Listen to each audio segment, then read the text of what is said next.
QU Athletics podcast. Today we're talking about football. I got head coach Gary Bass, Coach Kelly, and Coach Bogart here, and it's an interesting time right now. You find your program in, and Coach Bass, I wanted to start with you.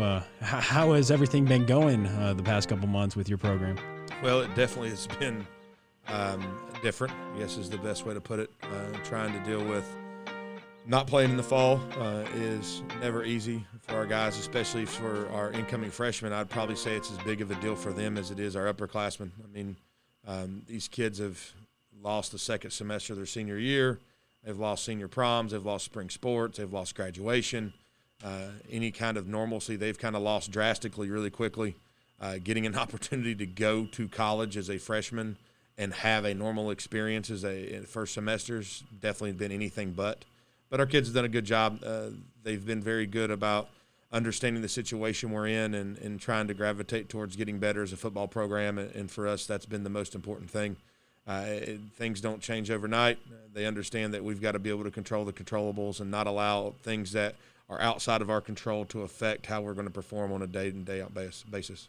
And what does getting better look like right now, Coach Kelly, for you and your defense? Your guys haven't really been able to hit each other yet. So what does it look like when the freshmen and everybody has come back on campus? What does practice look like? Well, we've just been in the weight room and kind of do some, like, they've been doing voluntary stuff. So I think the coolest thing is to see the guys that are making gains in the weight room, that are putting on good weight, that are, kind of changing their body comps, and then once they're able to get out there on the field with us, doing running and everything, just seeing guys being able to bend a little bit better and, put together just some good movement skills and everything. And I think that's the biggest thing that we're looking for in those guys. And, it's nice to see, especially with some of the new freshmen coming in and pushing some of the older guys and bringing some new blood. And, I think that always helps. Yeah, definitely. I know you have a new mix of personnel also on the offensive side. What does it look like in terms of trying to install a new playbook or a new set or a new mindset right now on the offensive side, Coach, when you have new guys to work with on the offensive side? Well, I think the biggest thing is we're getting an opportunity to bring guys in and sit them down and get a little bit of our meetings done and taken care of and getting some of those things instilled right now. But, yeah, I think the biggest challenge is, not getting to roll the ball out there just yet. So, we can only do so much when it comes to talking X's and O's. But that's really where we're at right now, where we're heading towards. When can you guys start hitting each other and have practice? Is there a date for that? Yeah, well, we're looking to start October 12th. Again, with everything going on from the COVID standpoint, we're trying to make sure we do as much as we can as early as we could to keep our kids safe and kind of see how we were going to be able to navigate everything while keeping our kids healthy and safe. I think that was the utmost importance to us originally when we first started everything. Everybody's getting antsy, including us as coaches. We haven't been on the football field as coaches since last November. So, you're going on almost a calendar year since we've had a chance to actually coach football. So, for us as coaches, it's trying to keep patient so that our kids can stay patient and keep those guys calm. But, I think for us to get the opportunity to get on the field in any capacity this fall, whether it be just helmets to be able to install and see people move around, or whether we get an opportunity to truly put the pads on and go after it a little bit this fall, we just got to be appreciative of whatever we get the opportunity to do right now. So I definitely think our kids have done a good job thus far of accepting exactly what's going on right now and being very proactive and productive about what exactly we're doing currently. Our coaching staff's done a phenomenal job with those guys in the weight room, on the field when we're running, and or any sort of position meetings we've done thus far. Our coaches have been organized, they've been detailed, and I think our kids have learned. Even though we've not been able to get onto the field to do anything yet, I definitely think it's helped us drastically. I know offensively, we've got a really new coaching staff on offense. The only person back from last year's coaching staff on offense that's going to be coaching from here last fall is myself. Coach Bogart's new from quarterbacks, to Coach Johnson at receivers, to Coach Crowthermel at tight ends, Coach Sauce helping me with the offensive line, and Coach King at running back. So some of it's been a breath of fresh air to give us an opportunity offensively to be able to spend time with each other, to develop an identity and exactly what we wanted to be about. That I definitely think now, as we've gotten to that point where we understand what we want to do, you can definitely see us as coaches kind of come on, let's get to October 12th and be able to start playing football. Definitely. I know last year the offense, a ton of plays, a quick pace, and that was really a big part of that is you had to have the guys in really good shape. And right now that's really been a lot of the things you've been able to do, workouts and whatnot. But Coach Kelly, what was that for your defense last year? I know they led the league in interceptions. You had a great secondary. What does that look like coming back, and how instrumental was that to go up against that offense so much in practice last year?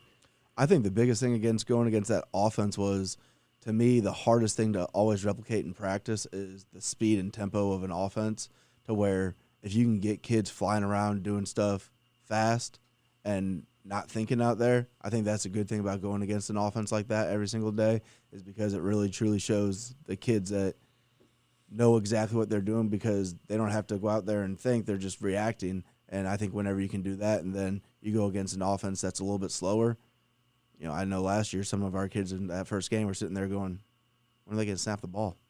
Because we were running plays like every 15 seconds in practice, and they're like, I got 30 seconds?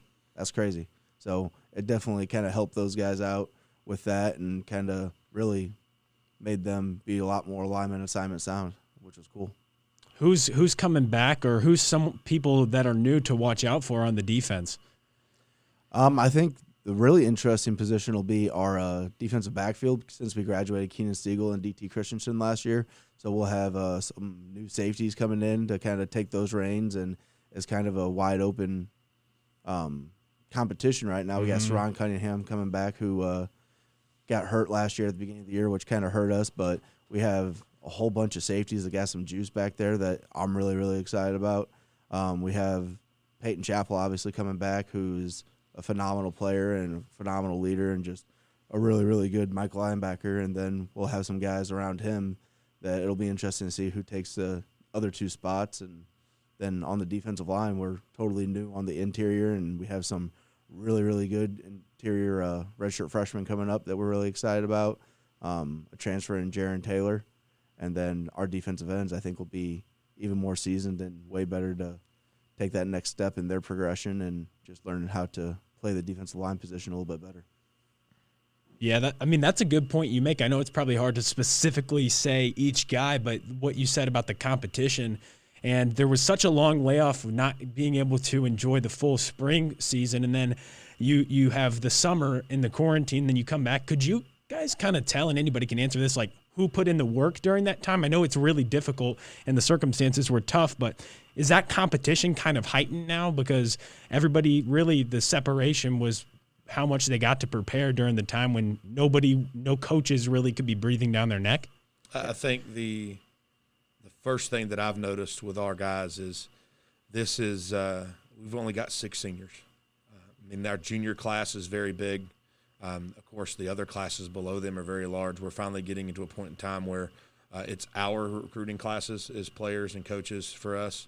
Not that there's anything wrong with the guys that were, again, while I was here, Coach Kelly was here under Coach Padgett, but, whenever you change head coaches, change philosophy as recruiting, change what you're looking for from a program standpoint, I think that always changes the type of young men you go after. And I think the good thing for us is we didn't have to play any true freshmen last year. We redshirted everybody. The year before that, we played a few. The year before that, we played a ton. So for us to finally get to the point in time where we've got a redshirt freshman group, a true sophomore group, or a redshirt sophomore group, and a true junior or redshirt junior group, I think you can see the depth build. I know defensively, like Coach Kelly just said, D-line-wise, we should be the best we've ever been since we've been here. We lost Marcel Scott early in the season last year to a broken ankle. He was our best defensive end. We've got him back. Most everybody else is back, if my memory serves me correct, and we had a lot of young kids that were really, really good that we got an opportunity to redshirt last year. On the interior, you lose Norman, you lose Bryce, but we got Jaron Taylor who transferred in.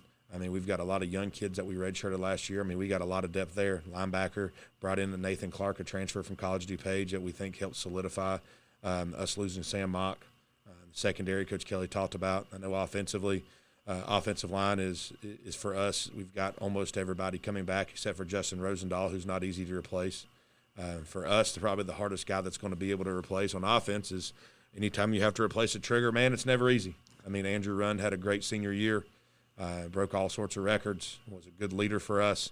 It was great to see him take his senior year and go out on a high note. But seeing those kids have success last year, I think, has improved our offseason. I think our kids, you could see them, even though they weren't able to maybe go to gyms because if they were closed or whatnot, seeing how those kids came back in shape and their body composition in and of itself, I think was huge. Deontay Graham came back, and he looks like a grown man. Kid's 6'6", 320 pounds, and he lost about 23 pounds over the summer and looks really, really good. I know Garrett Drew and Hans Wisniewski, 2 tight ends for us that were redshirted last year. Those two look like $1 million. Me and Coach Bogart look at those kids, and good Lord. I mean, and we're going to be different on offense. We're going to be a lot different. But I definitely think for us, seeing those kids compete and seeing them hold each other accountable right now is probably the one thing that I would say is the biggest breath of fresh air. Yeah, I'd say it's been pretty impressive for a lot of guys struggling just to have a place to work out. I mean, for where they were whenever they were here and then they came back, there wasn't much of a drop-off at all. So kudos to those guys, man. They did a great job.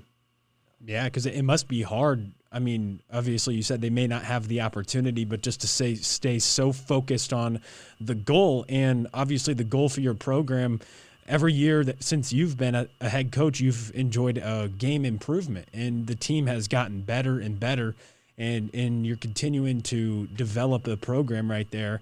And I think that's pretty special that, you know, you've had that culture around that. And can you guys really see that they're starting to embrace that even more this year in a very difficult time?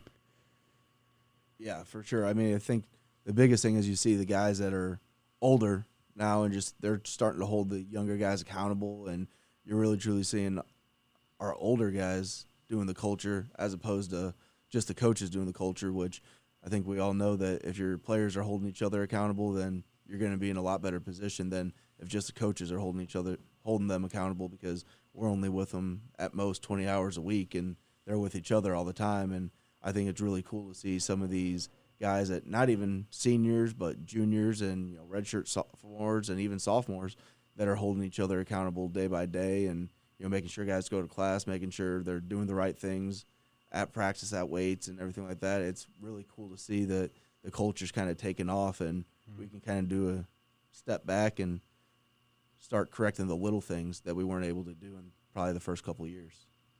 I know for myself, sometimes you get a little scared on certain things. I know coming back in the fall with a normal freshman class, you usually have the opportunity with fall camp to be able to instill every single thing you need to be about as a program. That's probably been the most challenging thing as a head coach, because, I mean, we're the only sport that, outside of maybe baseball with his roster, that we have to have 3 separate things at all times. So to do our normal meetings, to instill culture, instill leadership training, and do those things, you always get a little nervous as a head coach because you're really not sure how some of those young guys are going to be able to adjust to those things.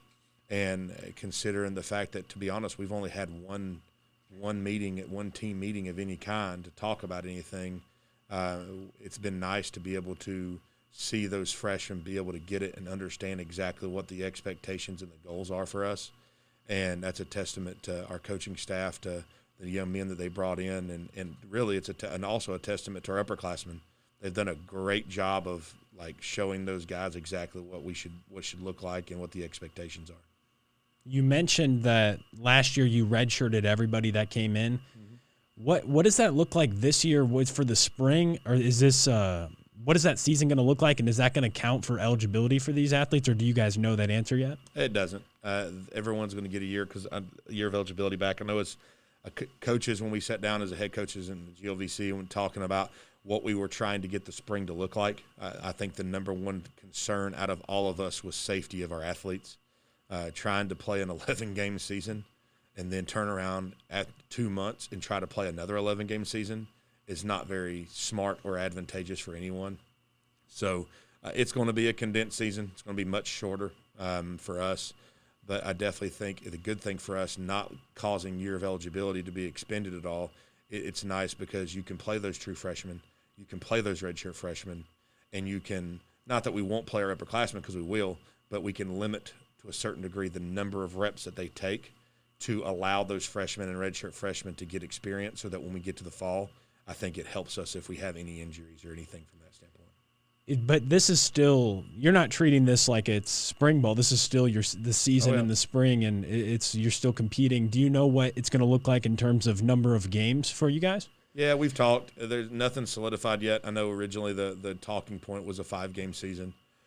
Roughly what their goal is right now is there's 8 teams in our conference from a football perspective, breaking those 8 teams up into 2 divisions, like an East and a West, so 2 4-team pods. In football, it's different than every other sport. We're not allowed to scrimmage anybody where it counts as a contest.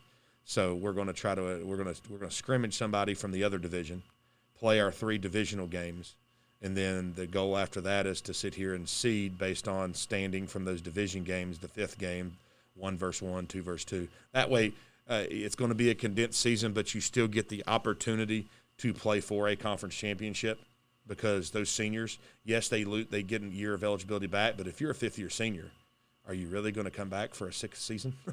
That's going to be the big kicker for a lot of those guys. I know we talked about the other day, me and Coach Kelly are talking about Peyton Chappell. I mean, he's a junior right now. Well, I mean, he's going to be a junior technically again next fall, and he got redshirted originally. So are you going to be able to keep those guys here for roughly 6 seasons or 5.5 years is going to be the big kicker. So, I mean, I think the verdict's still out on that and exactly what it's going to look like.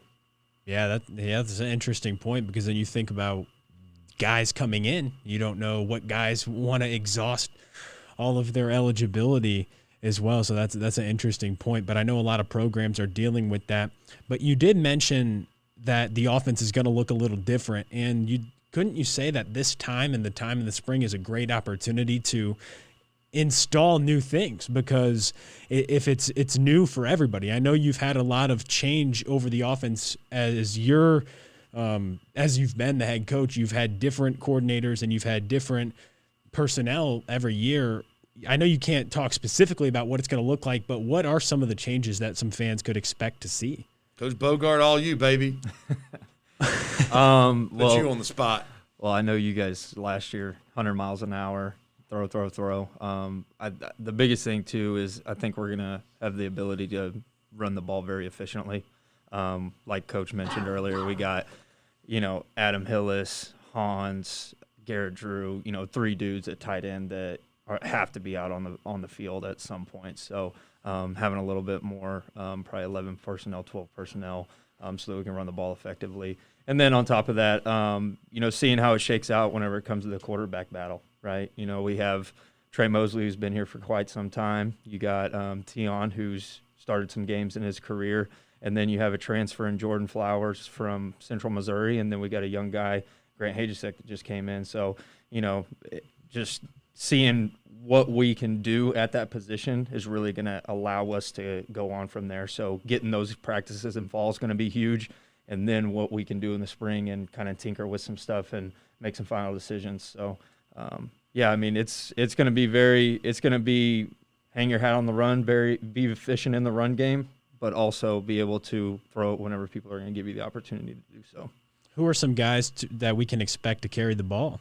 Definitely you're going to see Jalen again, right? Had a solid year last year. Something that he's been working his tail off, man. He's a little bit different whenever he's out there in those workouts. Hezekiah Salter's going to be a guy who was a redshirt last year, very special, 38-inch vertical, and can jump out the gym, very, very special athletically. And then we also have a freshman that just came in by the name of Shamari Brown. So it'd be good to get his feet wet and get him going too and see what those 3 guys can do and what they're really talented at and, what the challenges will be and see where we got to go from there. Yeah, definitely. And, I know Griffin had a great season as a redshirt freshman. I think he was the 2nd highest freshman rusher in the conference. And I know he started to carry the ball really well. Also, one thing I wanted to touch on is I know that for high school sports, some states have been allowed to play. Have you guys gotten an opportunity to be able to go recruit yet? Yeah, I think it's been nice to be able to go watch kids. You feel for the kids that are in the state of Illinois right now that can't play because unfortunately for those kids, they're going to have to make a decision prior to their senior football season, which is tough. because there's so much growth in a lot of kids from their junior to their senior year in any sport. And unfortunately, they're not going to get an opportunity to showcase that change in their ability level. But I know for us, it's been kind of nice to be able to step back from a recruiting standpoint and be able to do more. I definitely think recruiting is probably the one thing, other than not being able to practice, of course, from a football standpoint, that I think is still the biggest question in a lot of people's minds, as far as when do you do official visits, when do you bring kids in, and how are you going about doing different things to be able to get those kids to want to come to school at Quincy University. And I definitely think our coaches have done a phenomenal job to get on kids early. We've had some weekday visits on Tuesdays and Thursdays for about the last month or so that have been really nice, to be able to make it a little bit smaller, make it more of a one-on-one type deal. And to be honest with you, I mean, something me and Coach Kelly have talked about a lot, seeing that in theory our entire football team could come back next fall because of eligibility.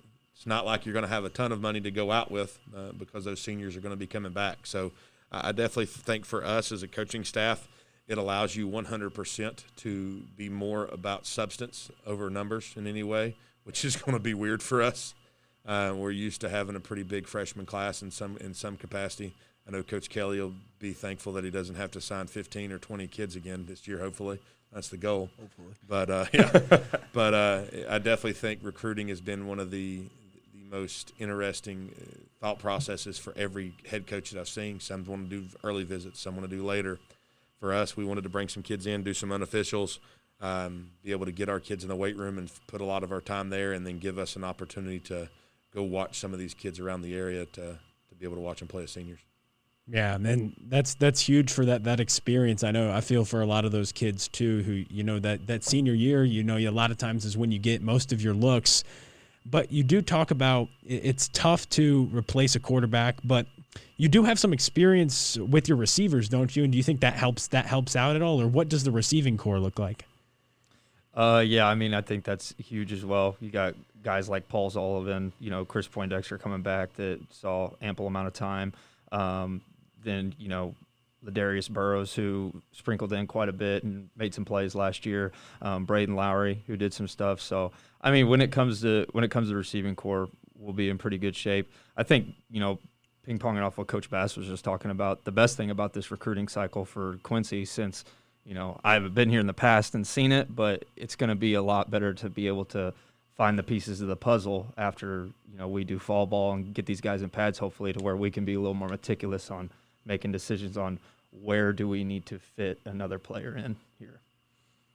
Yeah, that's a good point. I remember Poindexter had that crazy catch last year. Who was that against? Was that against Lindenwood's game? I think it was Lindenwood. Yeah, because Shane Holsey and I, we went back and we were watching all the games from last year, and we were trying to pick like the best moments, and we thought that was one of them, because that was a crazy catch. And then obviously the 4th and 20, 23. 4th and 21. Yeah. We got 22.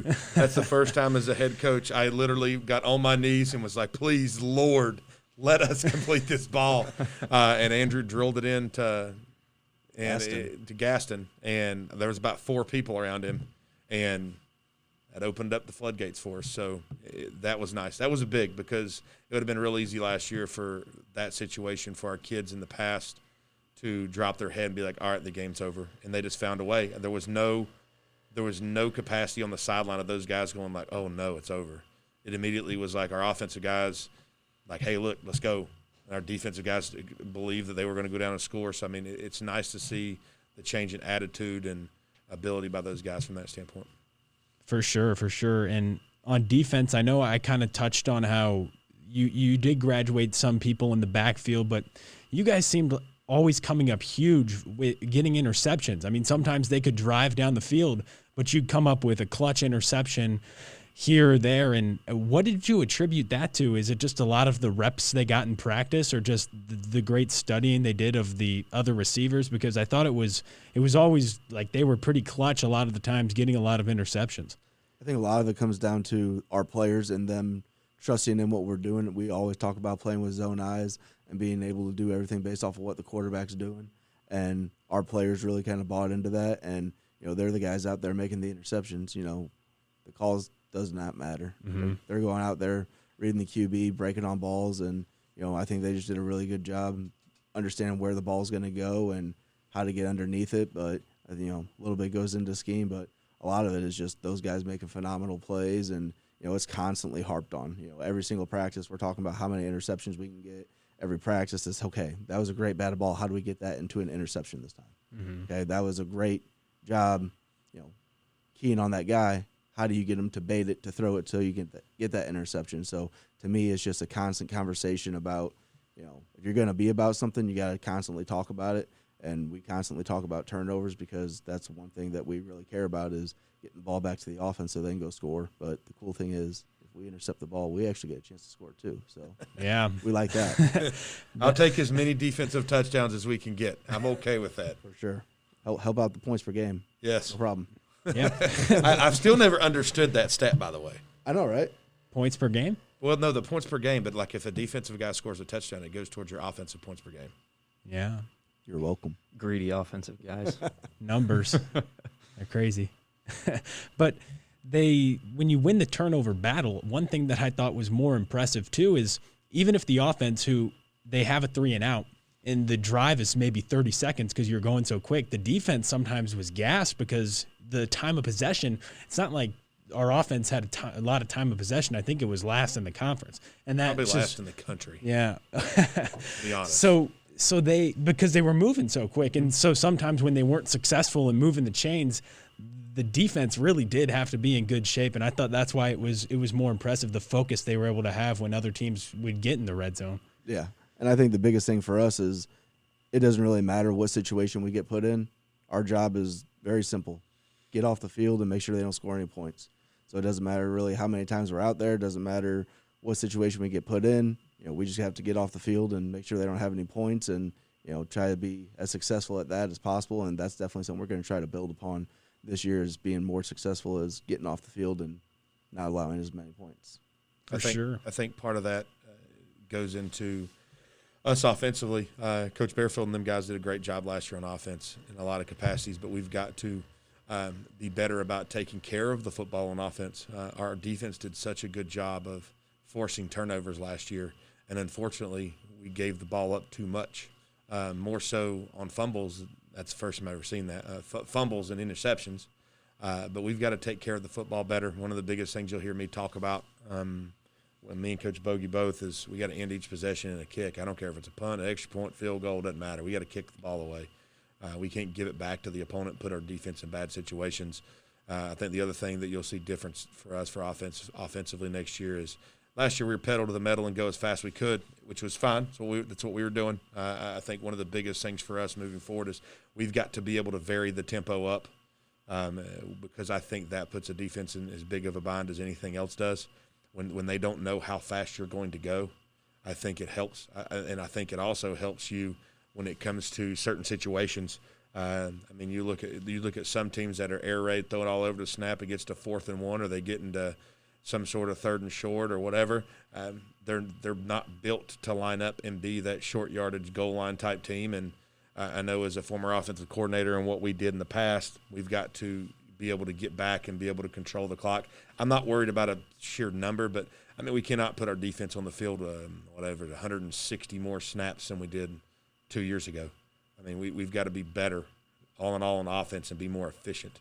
So, for us, we threw the ball a lot last year, which is fine. I have no problem with throwing the football, but we can't sit here and throw the ball 560-odd times next year. And if we do that, we better be throwing for 5,000 yards, not 3,300. So I definitely think for us, we've got to help our defense out on offense by taking care of the football and being more efficient and using the clock more. So. Yeah, for sure. I want to now move in a different direction. I know last year you guys had a couple team mottos. I know do you have anything think about that for this year or for your team mottos and what your team has for? I know you've had a couple of them in the past. Mm-hmm. So, do you have anything for the 2020 campaign? Well, our mission statement is never going to change. That's exactly what our program is about: pursue excellence with a vengeance. Our 3 core values are never going to change in faith, family, and football. That's how we build our program. That's what it's built upon. So those are never going to change. Our motto in the past has been everywhere from right now to all in to all sorts of different things from that standpoint. This year, it's simple. It's unity. With everything going on in the world and the country, I thought it was very important for our guys to be unified. The crazy thing about football, maybe more so than any other sport, is you get people from all different walks of life, all different locations, all different life experiences, all different socioeconomic statuses that have to coexist in a large scale to be successful, and to get those guys to understand that differences are a good thing, that diversity helps us become better people, in my opinion, I think is huge. And I think for us moving forward, our guys have done a really good job with that, understanding how important unity is as a program and just as a country in general. You got to care about people. You got to love one another. And I think, unfortunately, if we could get the United States as a whole to truly care and love one another outside of color or anything else you want to talk about, we would be so much better off. When it comes down to it, we just got to love each other. So unity would be this year's. I was going to say, too, to attribute to it, is two things that I've seen just in a short amount of time since we brought that up to, really speak upon the culture of the program. We've had kids that have had difficult conversations with each other within our program, which speaks volumes of whether they're taking that slogan and they're utilizing it, and they're understanding that the only way that unity's developed is actually having those conversations. So that's the biggest thing I think has been really impressive to me. And then on top of that, we have a Penny Lane here on campus. One of our kids put together a group and went and painted our QU football, little tile square. And what's it say on it? It says unity. So for those guys to grab onto it and actually do it, it's phenomenal, man. Yeah, that's awesome. I saw that you guys, you released a statement on, I think I saw it on Twitter, and everyone was on the field. Yeah. And it talked about the unity of the program, and I think that's huge right now. I mean, I've never seen anything more polarized than our nation has been right now. I know I'm not very old, but I've just seen it's just been crazy on going everywhere. And I think that sports and football especially, because everyone has to work together. I mean, if one guy misses the mark on a play, the whole play could be screwed. So I think that's huge, and I think that's awesome that you're doing that. I appreciate you guys taking some time to come on here this morning and kind of talk about football. I know we're all excited to see football soon. We've been, at least Brendan and I and Colton, we've been watching NFL in college. Have you guys had a chance to watch any of the other football that's been happening? I want to watch it so bad, but unfortunately, if I do, I think it's just going to make me angry. I've watched a few games here or there. But I've tried to use as much time as I can with my kiddos and my wife, and I've watched a few, but I just ready to play football again. I miss it so much; it's unbelievable. I mean, right now you don't even feel like a football coach because it's been so long since we've been on the field. But it'll get here soon enough. Just got to stay patient. To me, that's one nice thing about this is, I never ever get to watch the college, different colleges, different buddies that are coaching, and now I actually get to sit down and watch a college game, watch a NFL game, and actually really truly kind of see what people are doing and see where the trends are going, and because it's all kind of a trickle down for us defensively. You see something on a Sunday, eventually it's going to show up on a Saturday for us. So to me, I'm really enjoying being able to get a chance just to sit down and watch some games and enjoy football, because I don't get to do it right now, so I can at least enjoy it in that way. How about you, Coach? I think it's been good for me. I go home and my wife knows that I have to watch football because I'm not coaching it right now. So, I don't have to argue about that one. So, yeah, I've spent some Sundays sitting on the couch watching some ball, taking some notes and looking at some stuff. Miss being in pads, wish we were doing it. But, the circumstances are what they are. So, of course, I'm going to watch a little football and enjoy it. Yeah, for sure. Yeah, amen to that. I appreciate you guys coming on one more time and being able to talk about as much as we can about the upcoming season and the program. So once again, thank you guys. And, we wish the best, all of us, for you guys, your families, and obviously your players moving forward. So thank you guys. Thank you. Definitely. Appreciate it.